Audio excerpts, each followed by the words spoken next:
Hello, it is Friday, March 15th, 2024.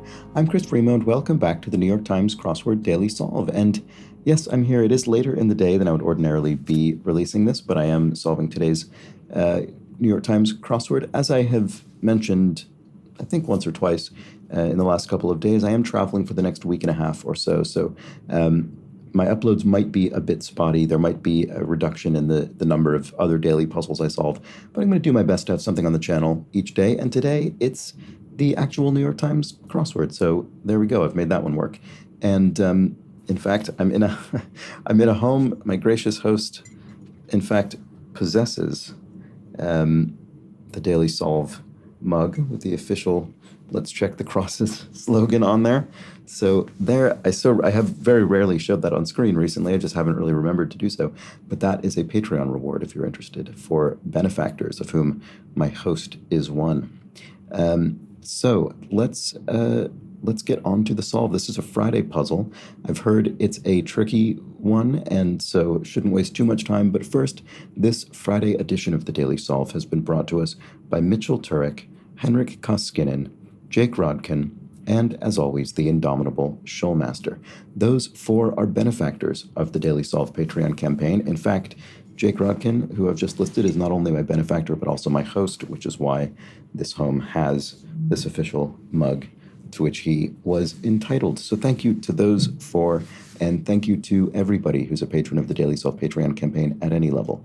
You can support the campaign at patreon.com/dailysolve or via the description field link. You'll find there the bonus videos for all patrons, and like I say, the official mug for benefactors. Thanks to everybody who does support this channel. I really do appreciate it. Thanks as well if you like these videos on YouTube, subscribe on YouTube, and so on. Those things are big helps as well.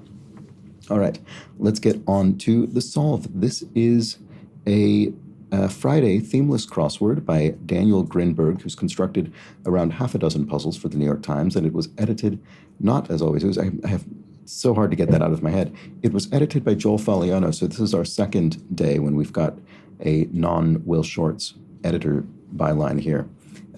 So once again, best wishes to him. But for now, this is edited by Joel Faliano, our typical mini crossword constructor. And let's start solving. Put on blast. To put on blast is to warn somebody effectively. You're saying, I'm putting you on blast. But I think that's the case, is it? But let's look at the cross and see. Catchy tunes. Bops, people often say. That's a very modern phrase. Let's try that and see if that helps. I like that. I'm more confident about that than I am about warn and one across. So what would put on blast do then with a B? I'm not sure. It has standards for short. OSHA, maybe? It has workplace safety standards. This is the federal agency that oversees occupational safety. Opposite of ribicund. If you're not ribicund, what are you? Wow, interesting. I don't know. My vocabulary is failing me here. What about this one? Battle site in Tennessee. I'm not sure about that. Probably a Civil War battle. Components of some sports broadcasts. If not for OSHA, my first thought maybe would have been slow motion replays or something. Would that actually fit? No, it wouldn't anyway, so I don't need to worry too much about that particular thought. What about this? On being brought from Africa to America, writer, 1768. I mean, this is presumably written from the perspective of an enslaved person, but I'm not sure offhand what it is. But it's being pointed to by this. Oh, right. 17 across for one. Not sure in 4 letters. Let's look at the downs. Swing era band leader blank Cates. Oh, I'm not sure about this either. No wonder some people found this day tough. I'm struggling to break into it. Decks and floors informally, question mark. Oh, KOs maybe? If you deck someone or you floor them, you knock them out. Alters the narrative in a way. I mean, there probably could be quite a few things that would fit here. Probably not in this letter count exactly, but I'm not sure how to jump right to that. Vegetable whose name comes from Igbo. Oh, okra. Oops, there we go. That, I suspect, is correct. Swing era bandleader Cates. Otis, maybe? Just trying to think of a 4-letter name with an O. Alters the narrative in a way. rewrites history, maybe. That could be it. That seems very plausible. 17 across for one. I'm still not sure about that. I mean, I'm not sure about rewrites the narrative, or sorry, rewrites history either, but let's look at this and see. Campaign platforms, maybe. Rostra, as in the plural of rostrum. So not a platform in the sense of a policy platform, but a literal platform on which you'd stand. I'm not sure that's right, but it feels like it could very well be. Let's look at the crosses. Familiar with. If you're familiar with, you're at home with something, maybe. An unlikely gift. ESP, maybe. In other words, gift in the sense of a sort of inborn talent. Extrasensory perception, unlikely in the sense that, it doesn't, it's broadly considered not to be real. Milk toast. If you're a bit of a milk toast, you're maybe a bit of a wimp. You're a bit, you're not very courageous necessarily. Courses. I'm not sure about that one. Proportion of customers that make a purchase in business speak. I don't know enough about this to have that off the top of my head. Courses, right. Here we have bologna, fooey, maybe? No, it would end with a Y. Bologna tripe, maybe? You could say that's total bologna. It's tripe. It's rubbish. Does that work with this? Courses. I don't know. I'm not confident about tripe. Okay. Lefroy flavorer, peat. So this is a Scotch whiskey, which is known for being particularly peaty, having that strong, distinctive peat flavor. Okay, bill originating in Texas. Pecos Bill. I couldn't tell you anything about Pecos Bill, but was some sort of Old West figure. Words from a paper pusher. Not sure. Region of Italy that lends its name to a pepper. I'm sure I'll recognize it when I see it, but I'm not sure offhand. Scream for a team. Ole, maybe. Football chant or something like that. What Charlotte lives above in Charlotte's Web? The pigsty, probably. I mean, I did read this book when I was a child. I don't remember the specifics, but, it is about a pig and a spider, essentially. Okay, to raise something could be to maybe exalt it. Let's see if that works with crosses. Words from a paper pusher. Oh, extra. So a paper pusher, in this case, meaning someone on the street selling newspapers, which is a fairly outdated concept at this point. I mean, you still do see it, especially in large cities, usually with the free papers that are outside subway stations and things like that. But you don't really see people selling newspapers on the basis of headlines on the street. At least I have not really in my lifetime that I recall. But we do see it in old-timey films, and they say extra, extra, read all about it is the most stereotypical one, but no, it doesn't fit. I don't know, extra. Is it extra, extra, extra? I don't know. This looks like the name Wheatley. Let's try that. Region of Italy that lends its name to a pepper. This is, Calabria? Is there Calabrian pepper? I don't think I know that. I only recognize it for the region name, I think. Suffix that turns a verb into an adjective. So love could become lovable, which is an adjective, by putting able at the end of it. Vichyssoise ingredient. Is a vichyssoise made with leek? It's a soup. I'm not sure. Let's try it and see. More trifling. Something's more, it's a mirror. It's a trifling example, a mirror example, maybe mirror. I'm not sure if that's right. I don't really think of that as a very commonly used word. Let's look at the cross and see. Source of the words plaid and trousers. Probably Erse, the Gallic language, I guess. Gallic or Celtic. I can never quite remember the specific linguistic origin of Erse. Sorry about that. I wish that's a little bit embarrassing, but I'm pretty sure it's the answer. If one gets ready to fly, one... I don't know. Oh, taxis, as in an aircraft. Taxis along the runway. There we go. Gets ready to take off. Preserver's purchase could be a mason jar, so you could preserve, jam or something in a mason jar. Okay, salon offering. What would a salon offering be?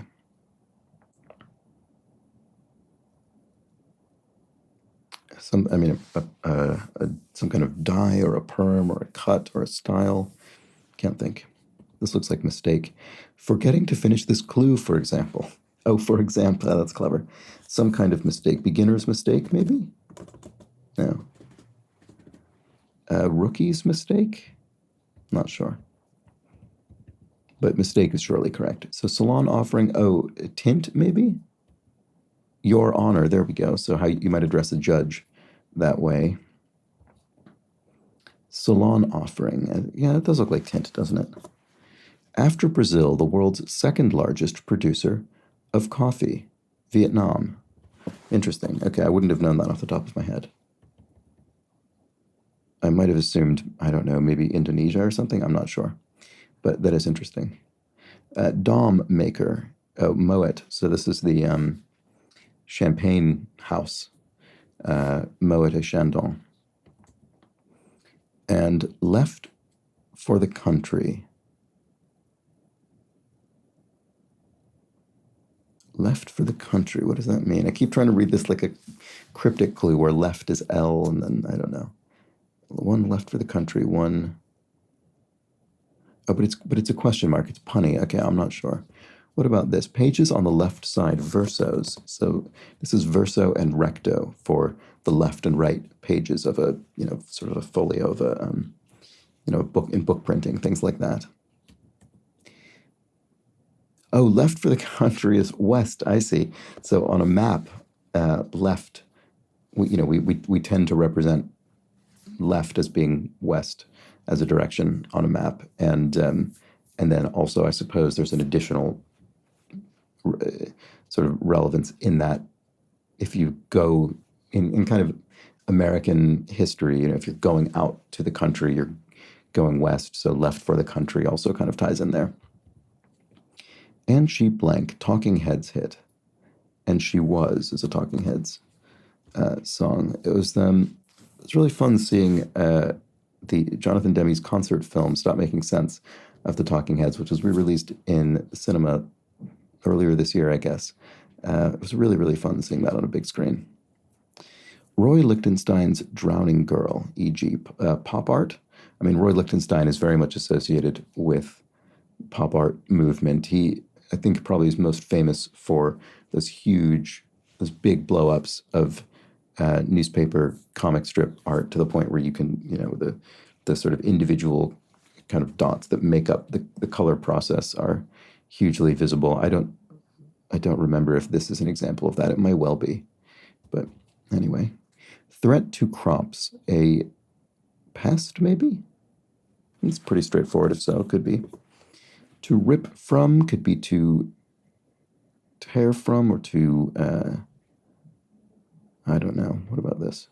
If one can't stand the heat, say, one sweats or one faints or melts, maybe? Let's check that. Grimaces, sticks out tongue. Ugh or something? I'm not sure about this. Which one of Arthur's knights built the round table? Blank conference, groaner, circumference. Okay, so it's a sort of a dad joke. It's kind of a corny joke. So there we go. Because obviously tables are circles. Well, they can't. The round table is a circle and has a circumference. Sorry, let me just turn off my phone for a moment. It's starting to bother me. Can't stand the heat. So, wilts maybe if you wilt under the heat. Grimaces, sticks out tongue. Ew, I guess. Ew, yeah, a grimace, you stick out your tongue. So, to wrest something from your arms would be to rip it from your arms. There we go. This looks like espresso. Cocktail with caffeine. Yes, espresso martini. There we go. Which I've never actually had, I don't think. Maybe once, I can't remember. My goodness. Not sure.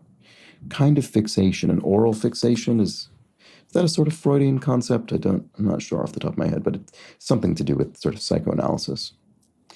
My goodness. Oh man, you might say, my goodness. That's just kind of an exclamation of surprise or frustration. iPhone command could be sync. Is that in fact a command? I guess it is. I guess you can intentionally sync your iPhone to back it up, that kind of thing. It's the sort of thing that most of the time it's kind of just doing silently and you don't actually really have the ability to tell it to. Common additive to white rice. Talc? Is that added to white rice? I didn't even know that. If so, what about this? Bit of deductive reasoning. Question mark. Pun, not sure. What about this J-E? My goodness, geez, you might say, you might exclaim. Profession. Profession is your métier. There we go. It was sort of on the tip of my tongue and I was trying to coax it out. Your métier is your sort of vocation, your profession. And indie output zines. There we go. I don't know how much of these still exist, but sort of hand-produced independent magazines. Okay, foul smell. A reek would be a foul smell. And a fish named for a weapon is a pike. I didn't know it was named in that for the weapon. That's interesting. And then here we have a real prat would be an arse. So I think what's going on here is prat is more commonly used in British English, and arse is also, in particular, a bit of British English slang. So there we go. Or I don't know about slang, but terminology.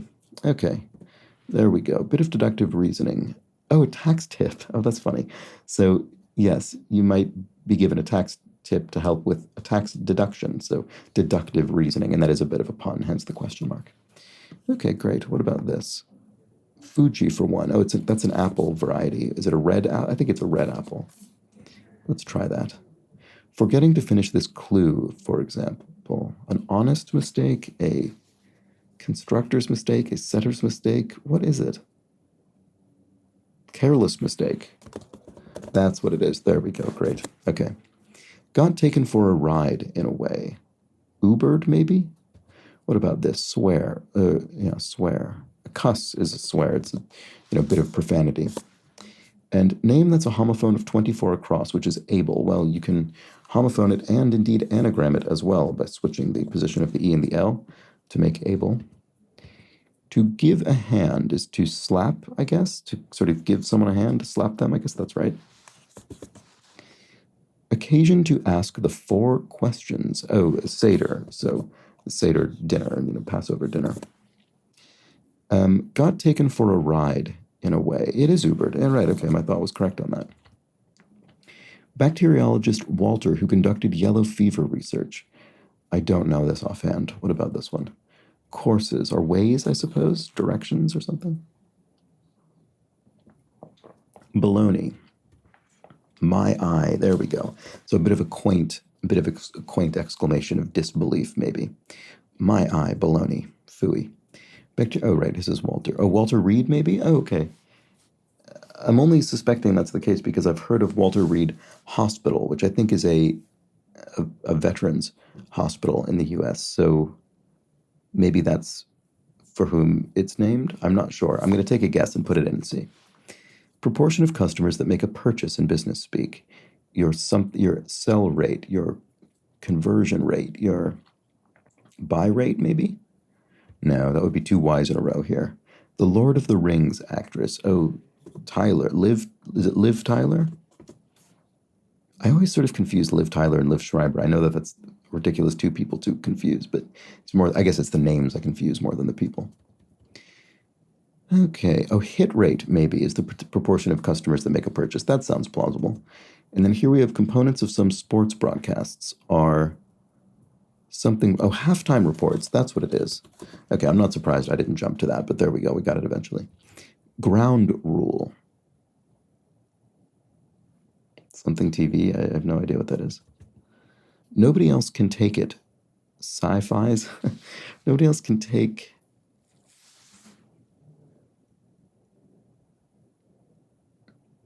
I'm not getting it. Oh, right. Here's on being brought to Africa. Phyllis Wheatley, poet. Poet will be the example of what she is. So, swing era band leader Opie Cates, maybe? Yeah, let's put in Phyllis. I think that's got to be right. Battle site in Tennessee. I'm not sure. Opposite of rubicund. Still not sure about that. Put on blast. To bash somebody? I mean, I suppose just to sort of generally be derisive. Let's see. Opposite of rubicund. Oh, ashen? Rubicund. Does that mean sort of ruddy and hearty in appearance, maybe? Oh, a selfie. No one else can take a selfie. There we go. I've started to see selfie occasionally being used to just mean a face, anyone's portrait, which I find extremely distressing because the word exists very specifically to describe a particularly useful, it's a very useful concept. It would be weird to lose that. Opposite of rubicund, ashen. Ground rule. Oh, no TV. Oh, I see. You're grounded. You're grounded. And then what is this? Battle cited. Oh, Shiloh. Oh, but Shiloh is spelled Shiloh. So, okay, almost submitted an incorrect solve there. So I think if I put this in, that'll be the end of the puzzle. And I do recognize Shiloh as the name of a battle site. I mean, I wouldn't have remembered it off the top of my head, which I didn't, but there we go. That was the Friday crossword. I do think that was tricky. Once I got going, it went pretty well. But I definitely spent a while in that upper third, really not having much of a firm foothold into the solve. So there we go. Did get there eventually. And we had some nice grid spanning. Oh, actually, sorry, I just realized we had 3 grid spanning acrosses and 3 grid spanning downs. Wow, that's I always find that very impressive when you can get that many of those into one grid and everything crosses well. Yeah, well done. And I wonder... Yeah, I wonder if there were any debut entries. Careless mistake, maybe, you could imagine. Rewrites history, probably not. That's probably been in there before. Anyway, I'm always sort of just vaguely curious about that for some reason. But there we have it. That was the first of 2 themeless puzzles for the week. This one by Daniel Grinberg. Well done to him. An impressive grid, I think.